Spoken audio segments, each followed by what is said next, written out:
Today, we're going to be reviewing the Canik Rival. This is a gun that I find to be just exciting. From the texture to some of the just enhancements that generally you would have to pay for, but it comes built into the gun. This unit was actually purchased used for around the 600, maybe 650 mark. Let's go ahead and put some rounds down range. I've been talking long enough. See how that trigger is as good as it says it is. So I'm just prepping to that. Whoa, it is super light. It kind of snuck up on me, I'm gonna be honest. And here's the reset. Just right there.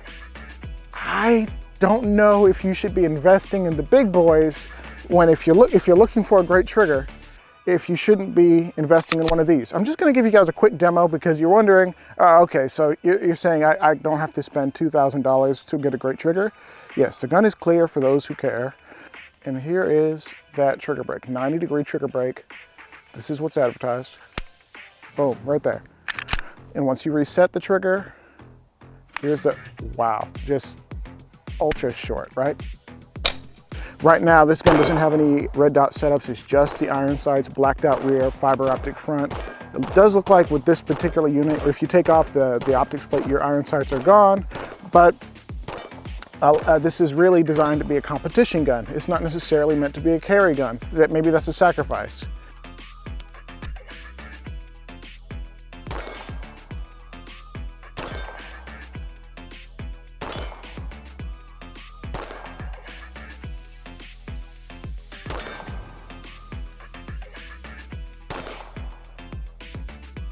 Wow, okay. So we're not even done yet. These mags come with 18 rounds. The gun does a lot to soak up a lot of the crap that you get when you're shooting, 9mm. Obviously, if you shoot it out of a tiny little snappy gun, it's gonna really crank back. With this gun, although the slide is reciprocating, it doesn't feel overly difficult to manage that recoil. I mean, just gonna show you right now. Let's get a good grip.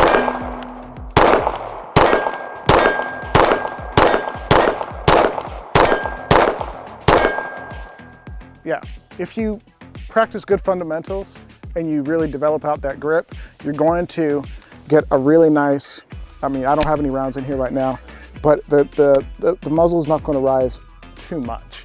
And I'm going to give you guys some slow motion footage in just a second to show you kind of what that muzzle rise looks like.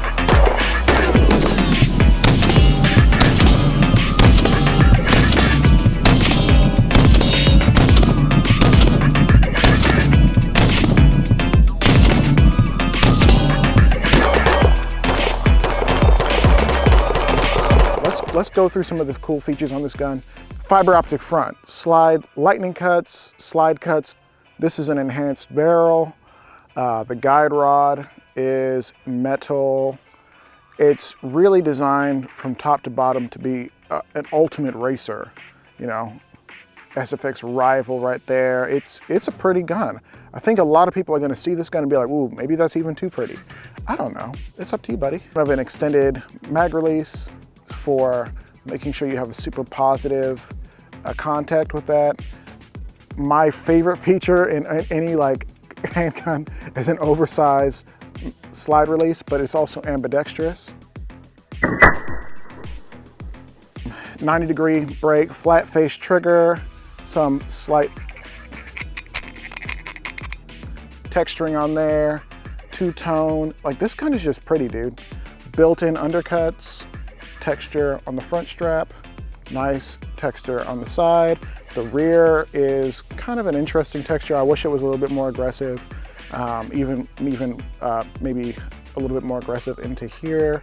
And one of the cool features is in the box it comes with a pretty serious competition level flared magwell. I really like this because, once you're inserting your mag, even if you're a little bit off, it'll help guide you in there.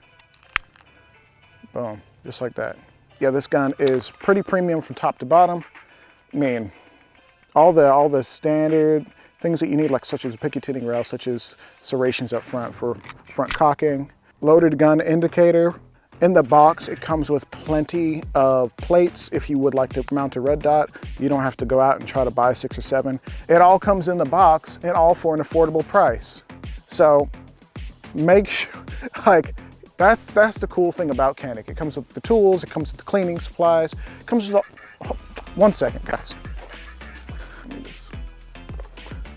Just want to make sure we do this justice. Comes with the little itty bitty tool. Like if you've ever watched the Canik video, you know they all come with these tools. And like cleaning tools, new back straps, Canik tool, like it's, you know, manuals, obviously, mag reloader. The box that it comes with, it's one of the better boxes. It comes with the styrofoam's already cut out. Load up all your stuff and keep it moving. Optics plates, comes with comes with base pads.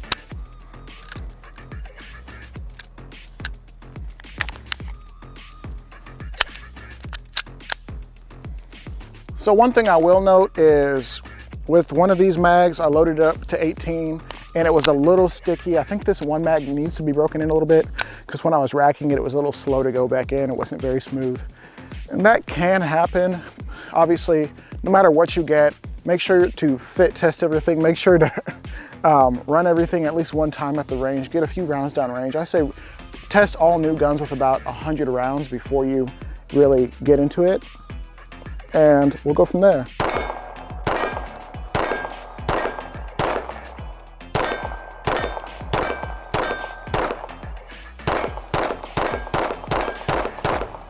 Should you get this or should you wait on the TTI Combat from Canik and Terran Tactical? I would say get both. If you can. I mean, I'm telling you, if you bought a Glock per se and you wanted to send it in to get stippled, all that stuff, cut for a red dot if you didn't get the MOS version, if you sent it in to get a better trigger, if you sent it, you know, to get the iron sight upgrade, you're paying way more. And in fact, I know guys who have spent $2,000 getting their Glocks to become what they'd like them to become. It's a fun project. I know there was a joke about the ATF weapons specialist struggling to get his gun apart. Here's the cool thing about this. He would not struggle with this gun. So you just pull the pull tabs down, boom, you hear that click, positive click. Pull the trigger.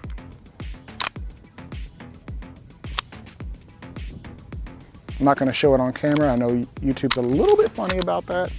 Yeah, let's just be on the safe side. These little pull tabs, super positive, just like that. And if you were to just rack the gun, it goes back into fully functional mode. All right, guys. So what do you guys think? Is this gun the way of the future? Should all firearms companies be tricking out a version of their gun for competition use? Will you be buying this gun for competition or, you know, range time? Is it a range toy? Is it a safe clean? Or are you buying it for some sort of everyday carry nightstand gun situation? Because I could see you doing both, especially for a home defense gun. Like this gun is extremely effective. You should know that Otis Cleaning Kits, they are a big supporter of what we do here. We have an affiliate link with them, so if you wanted to get some cleaning gear, I suggest you clean your guns. Go ahead and pick something up, use the code, boom. Is it Armed Atlas or Atlas 15? I can't remember. See it on the screen. Check them out, and of course use the code if you want to buy something to help keep your guns clean. Okay, so what are my gripes with this Canik rifle?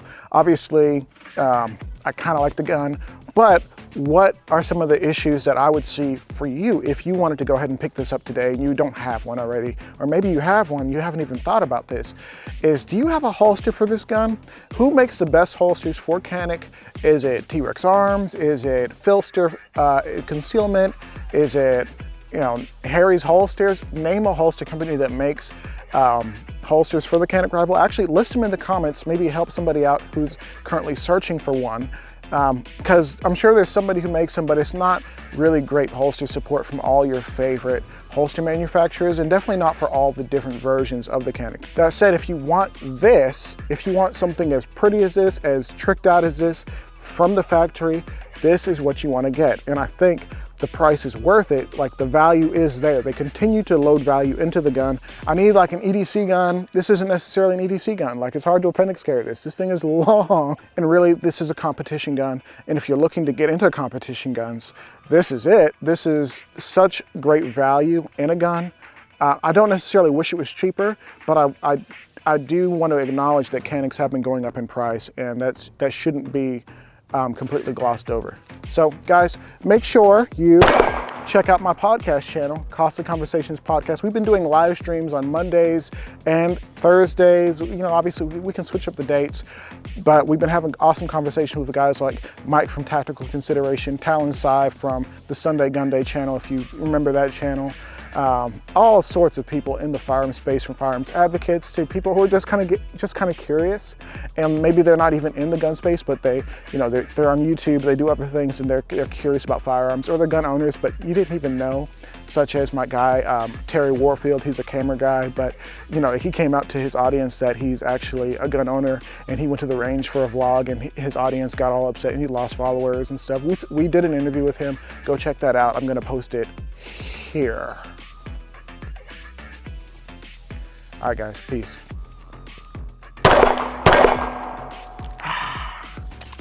Need more ammo.